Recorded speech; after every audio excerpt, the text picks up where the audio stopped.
नमस्कार। पिछले सेशन में हमने बात की थी स्पाइन की, जो कि बॉडी का बहुत इम्पोर्टेंट पार्ट है। उसकी फिजिक समझाया मैंने, उसके बारे में बताया कि क्या क्या पार्ट हैं इसके। तो उसको उस टाइम पे आपको ये समझ में आ गया होगा कि जो पार्ट हैं उनके क्या क्या नाम हैं। जैसे वर्टिब्रा एक वर्ड आया था, डिस्क एक वर्ड आया जो सबने सुना है। तो इस तरह के कुछ ऐसे वर्ड आए जो कि आगे भी हम यूज़ करेंगे। आज जो हमारा सेशन है वो है सर्वाइकल के ऊपर, जो कि स्पाइन का पार्ट है सर्वाइकल। इसमें जो प्रॉब्लम आती है वो कहलाती है सर्वाइकल पेन। इसी में एक पार्ट आता है सर्वाइकल स्पॉन्डिलोसिस।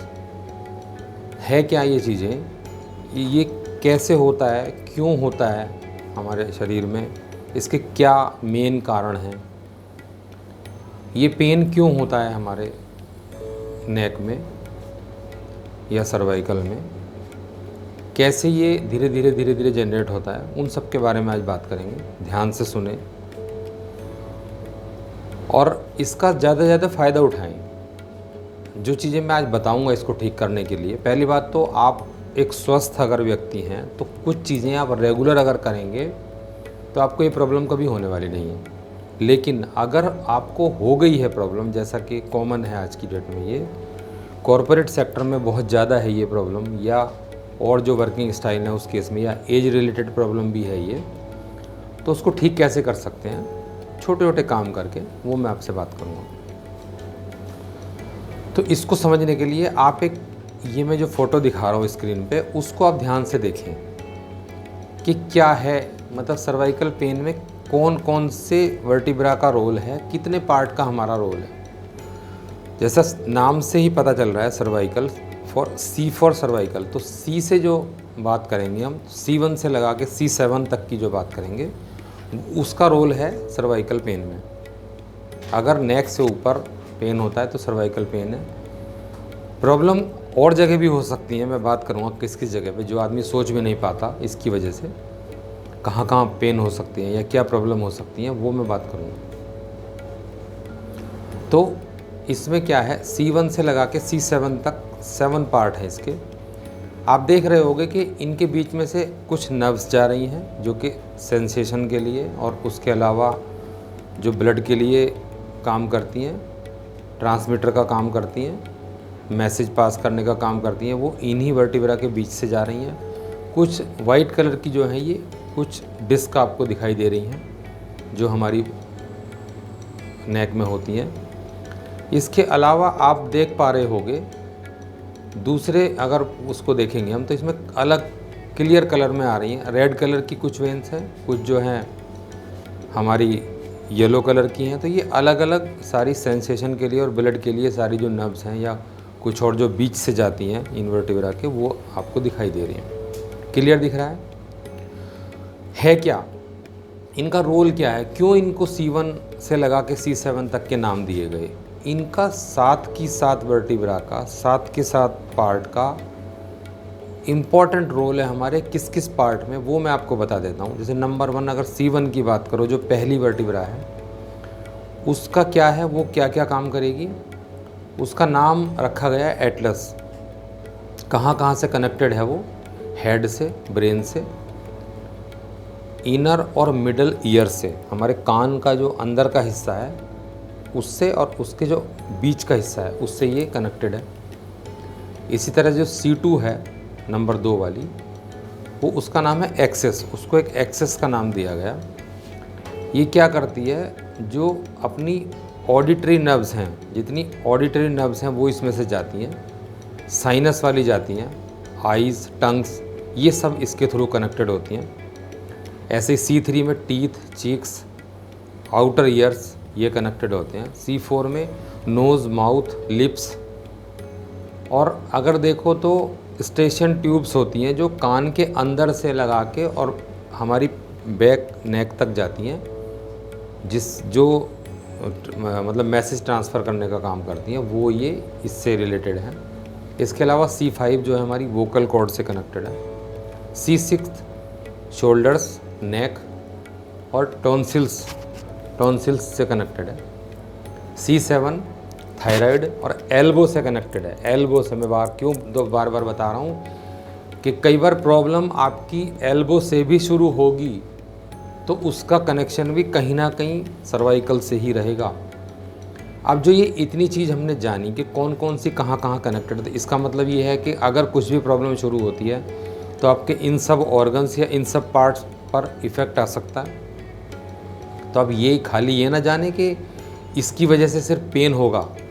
पेन तो अगर इसमें खुद में प्रॉब्लम होगी तो पेन तो होगा ही, अगर कोई नर्व दबेगी कुछ भी होगा तो, लेकिन प्रॉब्लम आपके बहुत सारे पार्ट में हो सकती है। इसी के कारण आपकी आईसाइट वीक हो सकती है, आपके बहरापन आ सकता है, आपका जो वोकल कॉर्ड है उसमें प्रॉब्लम हो सकती है, थायराइड में इसकी वजह से प्रॉब्लम हो सकती है, नेक टॉन्सिल में इसकी वजह से प्रॉब्लम हो, कुछ भी हो सकता है। बहुत सारे पार्ट इससे कनेक्टेड हैं अगर कुछ भी प्रॉब्लम आती है तो। अब यहाँ जानने की ज़रूरत क्या है, सबसे पहले सिम्टम क्या है, कैसे पता चलेगा कि आपको सर्वाइकल की प्रॉब्लम हो गई है। जैसे मैंने पहले बताया था कि आप बहादुर इंसान हो तो हल्के फुल्के में तो आप उसकी गौर करते नहीं हो, तो कैसे पता चले, जब तक तेज़ ज़्यादा पेन ना होने लगे या एक्यूट पेन ना होने लगे या आपकी गर्दन जकड़न ना शुरू हो जाए, तब तक आप मानोगे नहीं कि आपको सर्वाइकल है।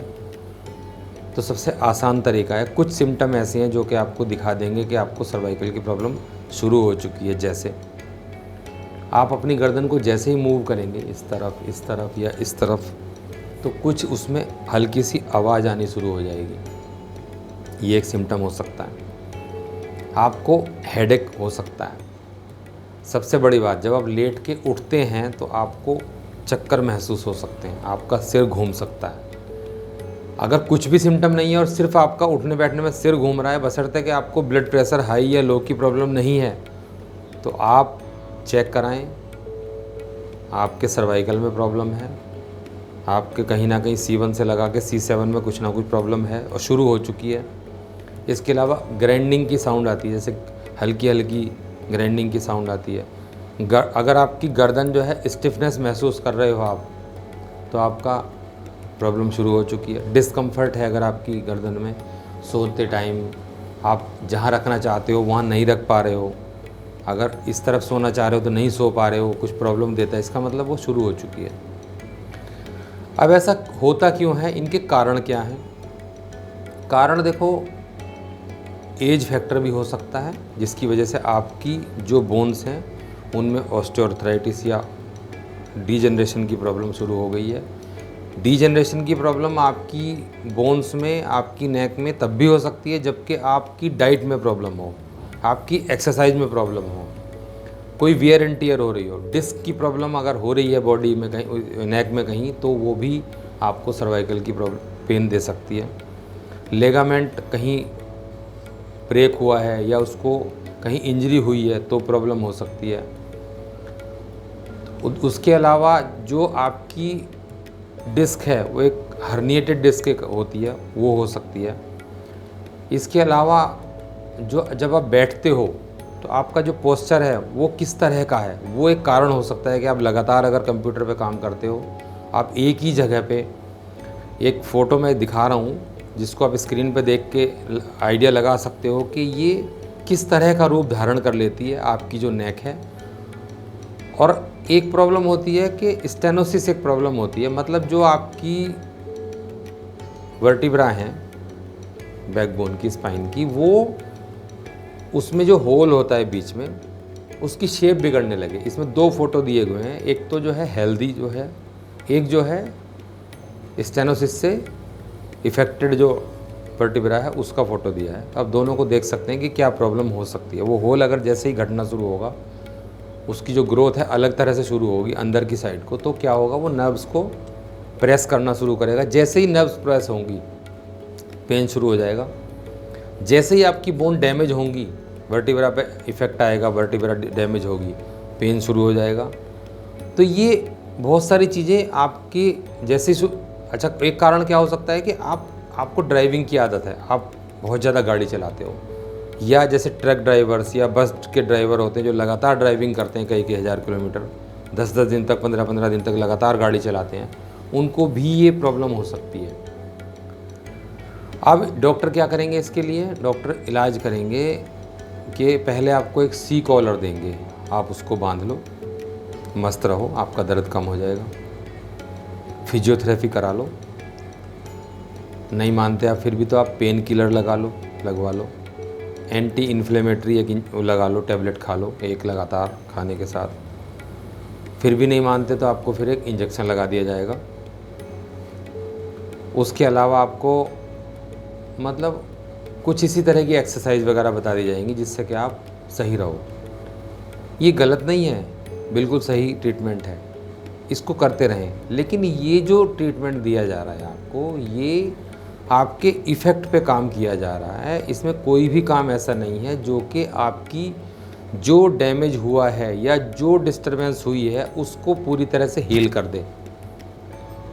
इस ट्रीटमेंट में मैंने कहा था कॉज एंड इफ़ेक्ट। कॉज आपके वो हैं जो मैंने पहले बताए, इफ़ेक्ट ये हैं जो जिन पे आप काम कर रहे हो। इफ़ेक्ट पे आप काम करते रहो, आप डॉक्टर से सलाह करें, डॉक्टर से दवाई लें, ठीक है, टेम्परेरी ट्रीटमेंट है वो। लेकिन अब आपको अगर इसको पूरी तरह से रिवर्स करना है इस डिज़ीज़ को, तो आपको क्या करना पड़ेगा, वो कारण जो आप जिसकी वजह से ये हुआ है उनको पूरी तरह से बॉडी से रिमूव करना पड़ेगा। कारण क्या थे कि आप जो खाना खा रहे थे वो आप प्रॉपर उस डाइट में आपकी कैल्शियम की कमी थी, उसमें विटामिन डी की कमी थी, उसमें फास्फोरस की कमी थी, उसमें मैग्नीशियम की कमी थी। ये सारे जो मिनरल्स और विटामिन जो बोन फॉर्मेशन के लिए, प्रोटीन की कमी थी, ओमेगा 3 की कमी थी, जो बोन फॉर्मेशन और डिस्क के मेंटेनेंस के लिए जिन चीज़ों की रिक्वायरमेंट है लगातार, जो आपके खाने से मिलना था वो नहीं मिल पाया, जिसकी वजह से ये काम शुरू हुआ। या आपका बैठने का पोस्चर गलत था। अगर आपको ये सब चीज़ें नहीं थी, आप डाइट भी सब कुछ सही ले रहे हैं, सब कुछ कर रहे हैं, आपका बैठने का पोस्चर सही नहीं है, आप जब कंप्यूटर पे काम कर रहे हैं या कुछ भी काम कर रहे हैं या ड्राइविंग कर रहे हैं तो आपको ज़्यादा लगातार आपको जर्किंग आ रही है, लगातार आपकी वाइब्रेशन आ रही है आपकी नेक में, तो ये प्रॉब्लम आपको लगातार रहेगी। तो करना क्या है, उस कारण को रिमूव करना। अब आपको ड्राइविंग तो करनी है क्योंकि आपका प्रोफेशन है वो, तो आप क्या करो, उस टाइम पे आप सी कॉलर आप लगातार लगाएं। दूसरी बात, जो ये चीज़ें आप जिन चीज़ों की रिक्वायरमेंट आपको है उनकी क्वांटिटी को बढ़ा दें। जैसे अगर आप ये चीज़ें जो मैंने बताया, calcium, magnesium, zinc, phosphorus, protein, omega 3, vitamin C, vitamin D, ये इस तरह की चीज़ें अगर आप खाने से ले रहे हो तो फिर आप अपना फ्रूट का इंटेक बढ़ा दें। फ्रूट्स आप कम से कम 1 kg fruits per day multi colour के खाएं, सिंगल फ्रूट्स नहीं, मल्टी कलर, मतलब जैसे ग्रीन एप्पल, रेड एप्पल, इसके अलावा जो सीजनल फ्रूट्स आते हैं उनको करके इकट्ठा करके लगभग 1 kg फ्रूट आप रोज़ आप नाश्ते में लें, ब्रेकफास्ट में आप वो लें। उसके बाद आप बीच में आपको मिल जाएगा, कहीं जा रहे हो तो, ऑफिस में जा रहे हो तो, घर पे हो तो, सब मिल जाएगा, अवेलेबल हो जाएगा, आप खाओ उसको प्लेट भर के अच्छे से खा के। उसके बाद आप हल्का फुल्का दूध भी ले सकते हो बीच में कहीं, जिससे कि आपको वो चीज़ें पूरी होंगी। इसके अलावा फिर आप जो खाना खा रहे हो उसमें जो रॉ फ्रूट हैं, रॉ वेजिटेबल्स हैं, ग्रीन लीफी वेजिटेबल्स, वो ज़्यादा शामिल करें, उनसे आपकी ये चीज़ें पूरी होंगी। या फिर आप कुछ सप्लीमेंट कर सकते हैं, मैं स्पेशली उनको सजेस्ट नहीं करूँगा, लेकिन आप अगर सप्लीमेंट करना चाहते हैं तो ऐसी कंपनी जो मैंने पहले बताया जिसका के न्यूट्रिशन कम से कम इस लेवल का प्योर हो कि वो जो उसका सिंथेसिस कर रहा है वो फ्रूट्स एंड वेजिटेबल से ही हो, उनका जो सोर्स हो फ्रूट्स एंड वेजिटेबल हो, आर्टिफिशियल ना हो, केमिकल वाला ना हो।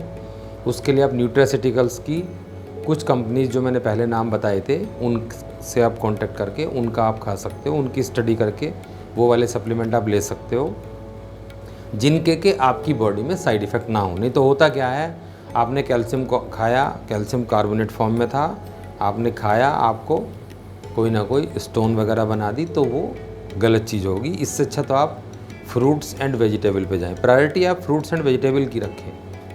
लेकिन अगर आप उतना नहीं खा सकते इकट्ठा या अवेलेबल नहीं है आपके, तो फिर आप उसको कुछ टाइम के लिए सप्लीमेंट्स कर सकते हैं, तब तक के लिए जब तक कि आपकी जो वो प्रॉब्लम थी वो रिमूव ना हो जाए, क्योंकि आपको हाई क्वांटिटी में वो लेना है। उसके कितना लेना है, कितनी आपके लिए रिक्वायरमेंट है, उसके लिए आप हमारी वेबसाइट पे मेल के थ्रू कनेक्ट कर सकते हैं, व्हाट्सएप पे कनेक्ट कर सकते हैं, वो सारी चीज़ यहाँ पे लिंक में दे दूँगा।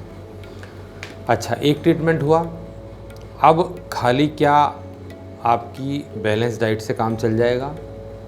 नहीं चलेगा, क्योंकि हेल्थ का, बॉडी का कोई भी पार्ट अगर आपको अच्छा करना है तो आपको अपने 4 पिलर पे काम करना ही पड़ेगा। पता चला आपने न्यूट्रिशन तो ले लिया, चाहे वो सप्लीमेंट लिए, चाहे आपने फ्रूट्स एंड वेजिटेबल खाए, लेकिन वो वहाँ तक पहुँच नहीं पाए जहाँ उनकी रिक्वायरमेंट थी। कैसे पहुँचते हैं? ब्लड के थ्रू जाते हैं। अब ब्लड कैसे चलेगा, ब्लड कैसे वहाँ तक पहुँचेगा? जब आप एक्सरसाइज करोगे। एक्सरसाइज कैसे करोगे? आप कहोगे जी मैं कैसे एक्सरसाइज करूँ, मेरे पास तो टाइम नहीं है। कोई बात नहीं, इसके लिए मैं ऐसी एक्सरसाइज बताता हूँ जिसको आप कभी भी, कैसे भी, कहीं भी बैठकर कर सकते हो। वो कुछ मैं आपको बता दूँगा, कुछ आप हमारा एक्सपर्ट हैं जो योगा में और एक्सरसाइज पे काम करते हैं, उसका मैं लिंक आपको दे दूँगा। उन्होंने सर्वाइकल के ऊपर कुछ ऐसे सेशंस किए हैं, आप उनसे कंसल्ट कर सकते हो। उनके वीडियोस वगैरह यूट्यूब पे पड़े हुए हैं। योग माया करके एक चैनल है, योग गुरु करके एक चैनल है। तो इस तरह के लोग हमारे साथ जो जुड़े हुए हैं, हमारी टीम का जो पार्ट है, उनसे आप कनेक्ट हो सकते हैं, उनसे आप हेल्प ले सकते हो। फिलहाल मैं इसके लिए कुछ एक्सरसाइज खुद भी दिखा देता हूँ करके आपको। अच्छा, मैं ऐसा क्यों कर पा रहा हूँ? क्योंकि मैं कोई भी चीज़ जो आपसे बात करूँगा या अभी तक कर रहा हूँ, चाहे वो हेल्थ की हो, चाहे वेल्थ की हो, चाहे हैप्पीनेस की हो, पूरे निर्वाणा के लिए मैं जो आपकी हेल्प करना चाहता हूँ। क्यों करना चाहता हूँ? क्योंकि मैं ये सारी चीज़ें करके, अपने ऊपर प्रैक्टिकल करके देख चुका हूँ। ये सब प्रूवन है, इसलिए मैं आपको बता पा रहा हूँ। और आप बेफिक्र होकर इनको अप्लाई करें, नुकसान तो कुछ होगा नहीं। आप करके देखें, अगर आपको इससे ये तो मुझे गारंटी है कि आपको बेनिफिट होगा, तो आप इसका बेनिफिट लें। अब यहाँ पे सर्वाइकल के लिए मैंने पहले बता दिया कि आपको क्या करना है। नंबर 1, आपको अपनी डाइट पे काम करना है। अगर आपको हो गया है तो, नहीं हुआ है तब आप नॉर्मल में अपनी हेल्थ पे काम करें, 4 पिलर पे काम करें। अच्छा, अगर सप्लीमेंट करते हैं तो मैं आपको एक बड़ा सलाह दूंगा कि जो प्योर सप्लीमेंट्स की फॉर्म में बनाना वाला कोई अगर है आज मार्केट में, तो वो है न्यूट्रीलाइट। आप न्यूट्रीलाइट के सप्लीमेंट्स यूज़ करें, वो आपको ज़्यादा फ़ायदा दे सकते हैं। एक्सरसाइज में अब आप एक्सरसाइज कैसे करोगे? जिम जाओगे, टाइम नहीं है। अच्छा, टाइम भी है, चले भी गए, तो जिम में मैं नहीं समझता कि कोई भी एक्सरसाइज इस तरह की है जो कि आपके सर्वाइकल पे काम करती है।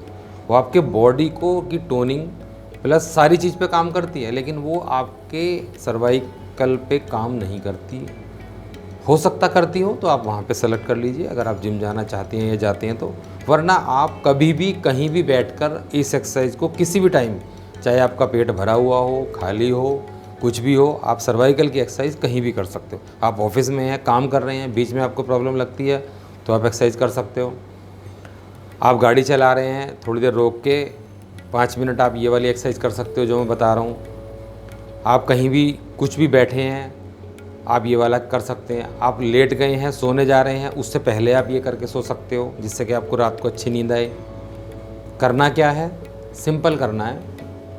आप जैसे चेयर पे बैठे हो, आपने लैपटॉप बंद कर दिया, जिस पे काम कर रहे थे, बैठ गए उसी सीट पे जहाँ ऑफिस में हो आप। अगर आपको ऑकवर्ड लगता है कि आपका ऑफिस खुला हुआ है, तो आप कहीं चले जाएं 5 मिनट के लिए, या टी ब्रेक में आप जाके कर सकते हैं, कहीं भी खड़े होके बैठ के करेंगे ज़्यादा फ़ायदा होगा। खड़े होके करेंगे तब भी कर सकते हैं, कोई दिक्कत नहीं है, फ़ायदा होता है। करना क्या है? सबसे पहले आपको ये दोनों हाथ, एक हाथ यहाँ रखना है, फिर एक रखना है, इनसे पीछे को प्रेशर देना है सर की तरफ को, और सर से हाथ पे प्रेशर देना है 30 सेकंड, लगभग 20 से 30 सेकंड। इसी तरह से फिर इसको पीछे लगा लें अपोजिट डायरेक्शन में। इसी तरह से आप उसको आगे धकेलेंगे और सर को पीछे की तरफ प्रेस करेंगे। इसी तरह से फिर साइड में लगाएंगे, सर से राइट साइड को प्रेस करेंगे और हाथ से अपने लेफ़्ट साइड को प्रेस करेंगे, दोनों हाथ से। इसी तरह से आप लेफ़्ट में रखेंगे और इस तरह से राइट को प्रेस करेंगे और सर से आप लेफ़्ट को प्रेस करेंगे। 20 से 30 सेकंड तक आप ये काम करेंगे। एक ये एक्सरसाइज हुई चारों तरफ आपकी। इसके अलावा आप इसके लिए क्या करेंगे? आप मूवमेंट करेंगे अपनी पहले सीधा बैठ जाएंगे या सीधा खड़े होंगे, जिससे कि आपकी बैक बोन स्ट्रेट रहे, गर्दन वाली जो बोन है सर्वाइकल भी आपकी स्ट्रेट रहे। क्या करेंगे आप, पहले आप लेफ़्ट की तरफ टर्न करेंगे, सीधा होना चाहिए, आपका कंधा नहीं मुड़ना चाहिए, सिर्फ गर्दन को मोड़ना है और इतना जाना है कि जिससे आप पीछे अपनी इस बैक साइड से, लेफ़्ट से बैक साइड थोड़ा सा देख सकें। वापस आना है, फिर आप इसको इधर ले जाएंगे, राइट साइड उधर करेंगे, फिर आप लेफ़्ट आएंगे। इसको लगभग 2-3 मिनट करें, लेफ़्ट राइट करके। झटके से आप ना ले जाएं, इस तरह से ना ले जाएं, क्योंकि आप ले भी नहीं जा पाओगे, क्योंकि पेन हो रहा होगा तो आप ये कर भी नहीं पाओगे। तो आप स्लो मोशन में करें और आराम आराम से करें, उतना करें जितना कर सकते हैं, आपको बेनिफिट ज़रूर होगा। इसके अलावा आप क्या करोगे, आप अपनी सर को झुका के इस तरह से आप इसको घुमाएं, तो आपको महसूस होगा कि कहीं ना कहीं आपको आवाज़ महसूस होगी आपकी गर्दन में, आपकी नेक में कहीं ना कहीं थोड़ी थोड़ी साउंड ऐसी आएगी जो कि जैसे बोन चटक रही है आपकी। तो क्या करो, आप इसको फिर इस तरह से करो, दूसरी साइड को करो, दूसरी साइड को करना है, ठीक है। ये वाला लगभग 10-10 बार दोनों साइड को करेंगे। ये आपकी दूसरी हुई। तीसरा आप क्या करेंगे, एक एक्सरसाइज है सांस के लिए, वो बहुत अच्छी है। आप क्या करोगे, हाथ पूरे उठाने हैं, सांस भरना है, फिर छोड़ना है, छोड़ते टाइम हाथ नीचे लाने हैं, सांस भरना है, ऐसे करके छोड़ना है। इससे क्या होगा, आप इसको 10 से 15 बार करोगे तो यहाँ पे जितना हिस्सा ये वाला है आपका, ये सारा बिल्कुल इसको आपको रिलीफ महसूस होगा, क्योंकि ब्लड का सर्कुलेशन आपके नेक में जाएगा। इसके अलावा आपको क्या करना है, आपको कंधों पे हाथ रखने, ये वाला ऐसे घुमाएंगे, इस तरह से इसका मूवमेंट करना है, इस तरह से 10 बार करके फिर आगे को 10 बार करना है, इस तरह करना। इससे क्या होगा, आपका यहाँ का जो ब्लड सर्कुलेशन है वो ठीक होगा। आपकी जो कोहनी है, मैंने पहले ही बताया था कि जो ये सारी चीज़ें हैं ये कनेक्टेड हैं। सर्वाइकल आपकी